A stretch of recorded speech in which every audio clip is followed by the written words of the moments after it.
কয়েকদিন আগে ওই বাংলাদেশের এক হারামজাদা বলে, হুজুর আপনি জবান খারাপ করলেন কেন? আমি খারাপ বলি নাই। হারামজাদা অর্থ হলো যার জন্মে ভেজাল আছে।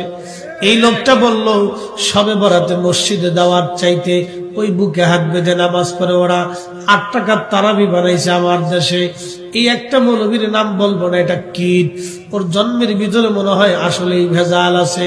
হয়তো ওর বাপ ওযু করে নাই, আর না হয় অন্য কোনো পদ্ধতিতে, হারাম পদ্ধতিতে ওর মা ওকে জন্ম দিয়েছে। এই কীটটা বলে ফেললো মসজিদে শবে বরাতের রাত্রে মসজিদে কাটানোর চাইতে বেশ্যাখানায় কাটানো ভালো। আল্লাহু আকবার।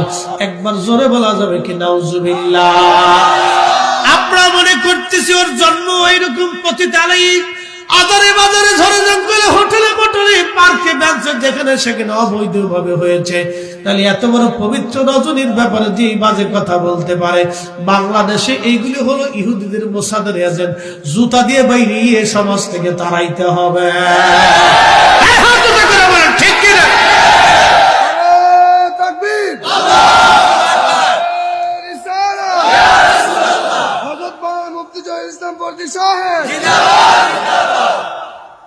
মোসাদ ইহুদির এজেন্ট। আপনি খুঁজে দেখবেন, সরকারকে বলেন ওকে ধরে নিয়ে রিমান্ডে নিয়ে কায়দা মতো ফিডাইলেও বলে দিবে, ওকে কায়দা মতো গরম ডিম দিলেও বলে দিবে হ্যাঁ মোসাদের এজেন্ট এটা। এগুলো কীট বাংলাদেশে ঢুকে আমাদের সমাজের ভিতর বিশৃঙ্খলা তৈরি করতেছে।